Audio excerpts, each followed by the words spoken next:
guys, it's me, Rachel, here with Senza Tempo Cane Corso. So I wanted to talk to you guys today about something that has been heavy on my mind. And I was speaking with a girl yesterday about this issue, and I figured that it was time to make the video. So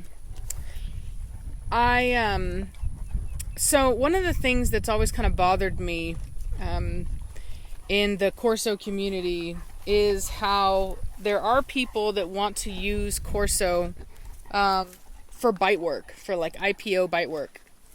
And many of you will know it as like Schutzen, I think they call it. And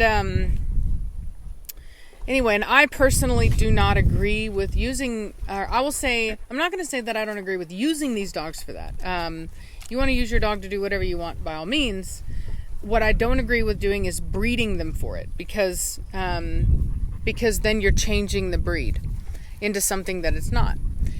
And I don't find that to be in any way practical for the success of the breed, because of the fact that, you know, dogs that are bred for bite work are typically very similar in their temperaments. So a lot of them are higher energy, they are more intense, and you know, they're less of a thinking dog, more of an acting dog, a reactive dog. You know what I mean?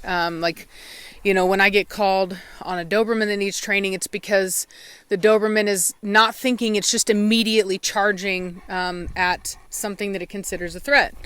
Whereas a Corso, at least a well-bred Corso, not an American-bred Corso, is more likely to kind of sit and observe and really try to determine if the situation warrants aggression. And they're a thinking breed. And there's a reason for that. This breed was not traditionally used for bite work. They were used as an all-around farm dog as well as herding and guarding. And so when you're dealing with an animal that has been used in any way for livestock guardianship and in any type of recent way, so I know that some people will say, well, you know, German Shepherd, well, you know, that may have been the case at one point, but they haven't been used for that in so long, and they've been bred away from that for so long that it is no longer relevant to most lines, unless there are some old lines out there that are using these dogs for that we don't know about. And so I'll tell you what the difference is, right? So a livestock guardian dog has evolved to behave more like the way that a herbivore that lives in a group environment protects their young. So if you've ever watched a documentary with wildebeest or water buffalo or American bison, and you watch them being preyed upon by native predators like wolves, coyotes, things of that nature, or lions in the sense of the wildebeest and water buffalo, what you will find is that what ends up happening is you'll get the lion group will come out, right? And what they'll try to do is especially when they're dealing with the Cape buffalo, actually, what they'll try to do is they'll try to kind of antagonize the mother. So one lion will come up from the front, right, and they'll just kind of charge up, and they'll want that mother to kind of charge out and address the lion. And they're hoping that she'll create enough distance so that the other lions can come up from behind and actually snag that baby from behind while she's not paying attention, while there's a distance there. And the female that goes after the lion with the aggression of that a mother can have is likely the one that's going to lose her baby, because she's created too much of a distance between her and her baby. The thing that protects that baby is her staying right by that baby and basically maintaining a very close a very close kind of circumference. So what they do is they have the baby to their butt, and they just turn around, and they just horns everywhere, right? Just horns everywhere. And you'll see it with bison, where the babies go in the inside and all the adults are on the outside, horns out. And that's how they're able to protect their babies, is by making sure that the predators have no way of kind of coming in and creating a separation from the adults and the babies. And so these livestock guardian dogs know that. They know that the best way for them to protect their livestock is for them to maintain a very close perimeter with their with the animals that they're working with or that they're guarding, and not to just charge after whatever animal is challenging them. And in fact, coyotes have actually been known to do this with people's animals, with people's, like, literally their dogs and stuff, where one coyote will come out of the so like you'll have like woods like this, right? And one coyote will come out of the tree line and will kind of bait the dog, and then the dog will run after, and the rest of the coyotes will be inside of the tree line, and they'll all swarm and attack the dog. And it's just this way that they work. They work in groups, and they know that in order to be successful, they need to remove that animal away from its social group. So when you have a dog that has a singular focus, so we're talking a German Shepherd, a Malinois, a Doberman, a Rottweiler, maybe even a Pit Bull, that sees a threat and just darts after it, runs after it, and attacks it with all the fury and intensity that they do. While that is, cool to watch, and it would be great if you were using these dogs in police work, it is not good when you're a livestock guardian, because that's exactly what the predators want.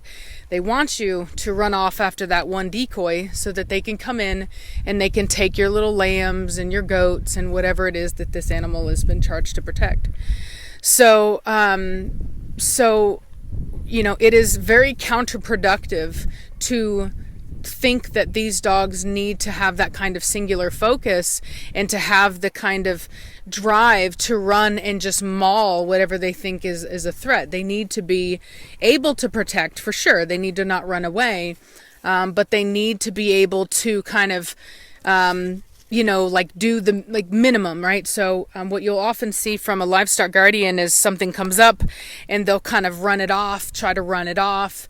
If it comes up too close, they might run, they might do a bite, but they're going to try to maintain a very close proximity to their animals. They're not just going to, continue to fight this one individual. They're going to try to to maintain kind of a broad, view of the whole encounter, if that makes sense. And so, I have seen this video going around on Facebook where they're testing these livestock guardians, and they're either being held on leash or they're tied up, and this guy in a bite suit walks up, and no, Blondie, I see your mother. You're not going to go back her up. She'll be back in a minute. Kashmir, let's go back over here now. And so she's watching her mother over there, who's like smelling around and stuff. So anyway, so they're testing these livestock guardians, right? And they've got this guy in a bite suit, and he's kind of walking up and he's being really threatening. And Kashmir, back over here, quit drawing everybody away. Let's go now, move it. And so anyway, so the dog leaps forward, bites the guy, and then moves back. And to them, that was a sign that the dog wasn't a protector. It wasn't going to do its job. The fact that the dog didn't just, latch onto this guy and just shake him up like a shepherd would, to him was a sign that the dog was no good. And that's a misconception. That's not the way that these dogs are bred to be. No, Vitani, get out of there now. Out. She's in my trash pile. Let's go. Get out of it. And so anyway, that's not how they do their job. Just like I said, how the individual bison that, or the Cape buffalo, or the wildebeest that goes after the lion and decides that it's going to horn that lion, while it's sitting there focused on that lion, the other lions, the other predators are coming up from behind, sneaking up and taking that baby. So ultimately, they lose. And then as soon as the other animal, as soon as that predator, that decoy, knows that they got the offspring, it darts off, it runs off. You know what I mean? And now this mother has lost her offspring. So I just want to be very clear with people that there are different types of dogs and they do different types of jobs. And just because a dog is charged with protecting something or guarding something does not mean that it should behave the same way as a dog that is charged with attacking something, right? They're very, very different dogs, and they shouldn't be tested and held to the same criteria for work ethic. It's just not practical, and what you end up risking is losing the ability for these unique dogs to be able to do their job, because having an animal that is able to actually perform the task of a mother cow or something like that, right? Like we're talking a prey species, a group prey species, for them to be able to mimic and behave that way is something that people have worked very hard for. And it isn't something that should be thrown away because it isn't as flashy and as fun to watch as a Malinois latch onto a guy and just go to town on him. Vitani, no, get back over here. Let's go. Come on. Vitani, now, move it. And so anyway, so I just wish that people would understand that these are not attack dogs. Now, Vitani, let's go. They're never bred to be attack dogs, and they don't behave like attack dogs. If you want to have a breed that, is known for biting, that is bred to bite, which is what attack dogs are bred to do, then you're going to end up with something like a Malinois or a Shepherd, where they're more known for actually being handler aggressive because they bite. That's like their breed trait. They bite. They're bred to bite, and they're going to bite. And sometimes they're going to bite you. And that's just kind of, the way it is. And so I don't ever see anybody calling, the Corso a Corsigator like they do the Maligator. You know what I mean? Like, it's just, I don't think that it's in any way responsible or practical to breed these dogs in this way. And not to mention that there is no police force, no, private, bodyguard place, no military that's going to replace their Malinois and Dutch Shepherds with Corso. The Corso is not as functional to do that job. They're just not. They're too big. They're going to overheat. They're just not designed for it. They cannot compete with the lightweight and agile-bodied Malinois. So I think that it is a ridiculous goal, and I think that mostly it's done by people that really just have something to prove. They just want to get out there with something other than a Malinois or a Dutch Shepherd or a Doberman or a Rottweiler. They want to get out there with something else, and they want to prove that they can do what people say they can't do.